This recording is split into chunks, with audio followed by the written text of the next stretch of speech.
How much of a setback is it for you, for your goals?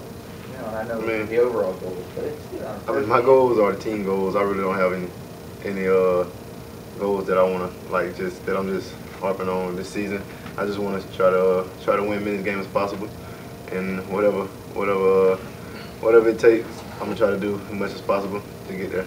What possessed you to try to go back into that game when they were all saying, how do you get back in the game? Well, there was on the hit on who the hell put him back in the game? I mean, I just felt like I was trying to do everything possible that my team was going to need me. I knew I couldn't run the ball, and I was better blocking than the younger guys, so I just felt like I needed to be out there just so Quez can have an opportunity to look downfield and throw the ball without trying to escape, without going through his progression. So, you know, I'm more of a team player than a self player, and I try to do whatever it takes for the team to win. So. And then they figured out you're in there and get your tail back on the side. Well, we were actually trying all the way through halftime to keep him in that role because you know, he just got so much more experience, and we are not simple when it comes to what we do in the passing game. And there's a bunch of calls. He's one of the smartest running backs I've ever been around. He may be the smartest one I've ever been around because he knows every bit of it. And Quez has gotten to where that he depends on that, and the younger guys just hadn't had enough reps. So we were, you know, even though we thought we took him out of the game, we realized that what his attitude was about that situation. Next thing we did is we just said if he gets the third and long, you just go in there. And Buster was going to have him on first and second down, and we were going to roll him out there for third down because, you know, because what his experience gets brought to the table. But it's not to say Buster is not going to, right, Buster? Not to say we're not going to catch up with every down, but I don't, we're just, if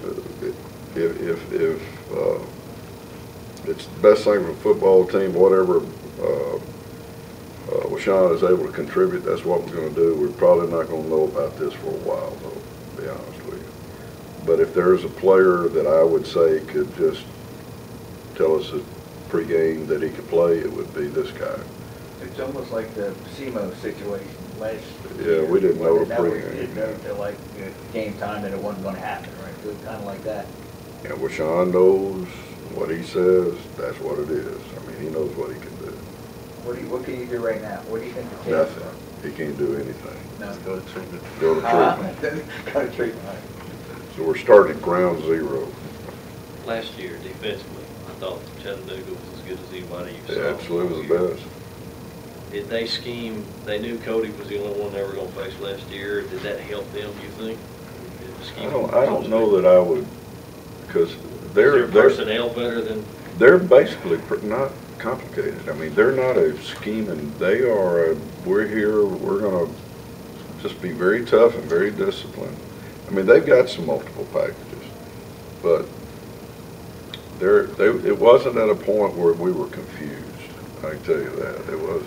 I mean, they pretty much say here we are. What you going to do about it? Now they got their changeups, but I didn't feel like they schemed Cody. No, to answer that question.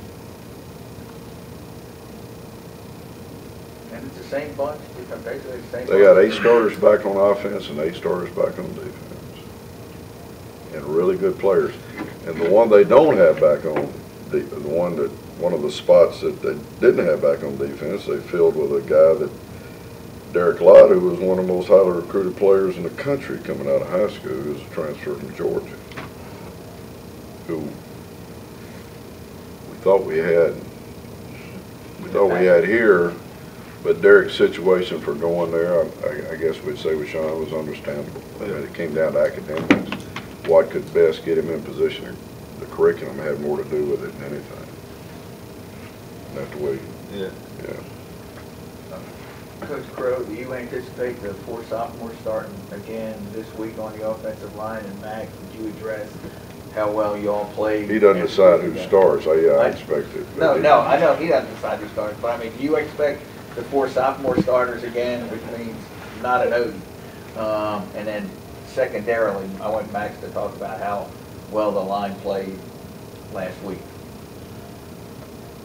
You, Max. I have full confidence in everybody in that room. Coach Ross's basically his theory is if he thinks you can play, you're going to play. Like Arkansas game, every one of the linemen that traveled played in the game. So therefore, we have 10 guys at any time can play in the game, and I have full confidence in everybody in that room. So if we start four sophomores, it really doesn't matter. We're going to go out there and block and give the running backs chances to hit the hole and run. So we're going to protect the quarterback. So I have full confidence in everybody in that room to do their job. Coach, is that what you're anticipating that happening? Basically, I look at Adam and said, okay, which one's that? I mean, it's exactly what Max said. And one thing I think Adam has done, number one, recruited well enough and developed guys enough that you really have that kind of competitiveness. Or we got them all back. We don't have Johnstone back yet. We do. I mean, we're too deep there. And we're too deep with some really strong sophomore. I mean, the core of it is sophomores. So, Adam may change the starting lineup on Friday. And whatever he says, that's what we do. Because I don't have any problem with any 10 of them.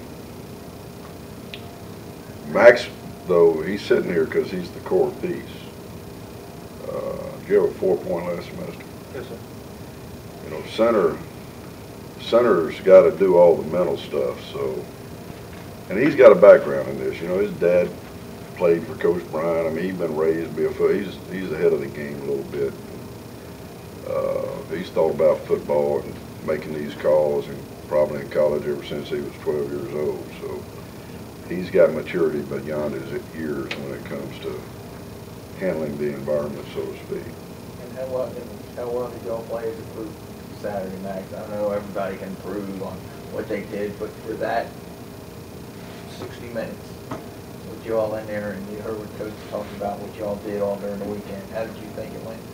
I think it went pretty well. We gave Quez enough time to look down the field. We only had a couple miscues when they did little stuff different, just miscommunication and stuff like that. But overall, I was pleased with our performance. We were able to average 5 yards a carry with 2 different backs. So I think that's a big plus, especially with it being an SEC defense. That's supposed to be the best in the country.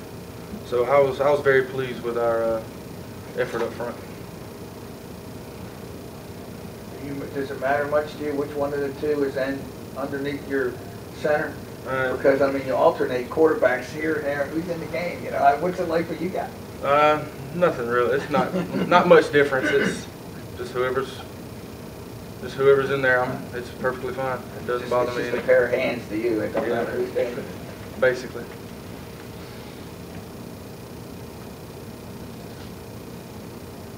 Hamish, your first experience in football, what do you think Saturday?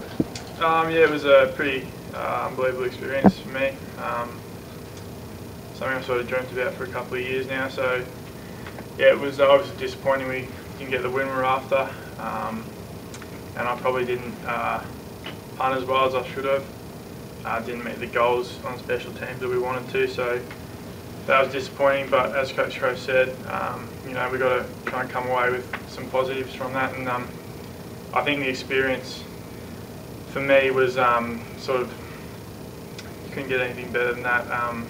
But yeah, I've just got to learn to really perform when my time's needed, and that's going to be whether it's in front of 70,000 in an SEC stadium or in front of 1,000 in the middle of nowhere. So yeah, that's something I've got to work on. It's just consistency in my performance.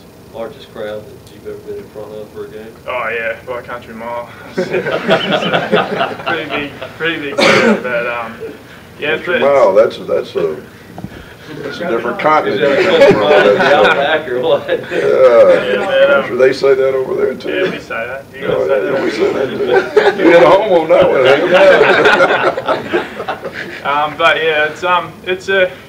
I mean, when you run out and things like that, and you're sort of getting booed by 70,000 people, it gets to you a bit. But I mean, after the first quarter, and you sort of experience a few loud times when Spider-Man recovered that fumble and got pretty loud, and you sort of just, after that, you sort of just forget about it after the first quarter. And I mean, when you go out there, it's just, for me, it's probably just more trying to focus on what I'm doing out on the field where I need to put the ball.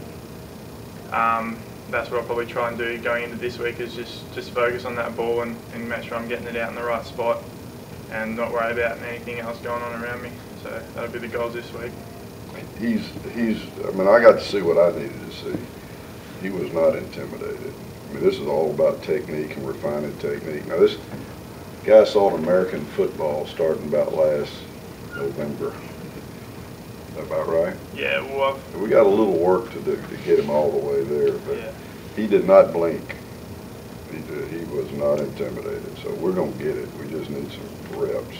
Yeah, but I mean, personally, I expect to go out there and, average 50 yards every game. I have pretty high expectations myself, but I mean, some people say, don't worry, it's your first game and can't expect to go out and do that, but personally, I expect to do that anytime, any place, and I should be able to do that. So, yeah, I'll be expecting that this week. You never heard grown men and women yell "woo pig suey" or anything like that? Nah, that was a bit weird. I didn't know what was going on there, but yeah. So that was pretty. Some Coach Thurman said to me, "So better not get too scared when that happens." I said, "I'll probably laugh. It just sounds stupid like that." Yeah. Were you glad that, or did it make it any easier that the first punt they didn't send you out? They let Cody do it, and then they eased you in a little bit. Was it better? Yeah, it was good. I mean, it was fine. I would have been happy to go out there first punt if Coach Crowe said, get out there. I mean, I don't think the first punt was probably too late in the first quarter or something anyway, so I'd sort of settled into the environment and by that stage. So yeah, well, it did help. I mean, it's good to sort of get out there and have a look at their scheme, what they're rushing, what they're doing on special teams. That was kind of good just to have a look, and you sort of pick up on a few things, and yeah, so that was alright. It was a bit of a positive.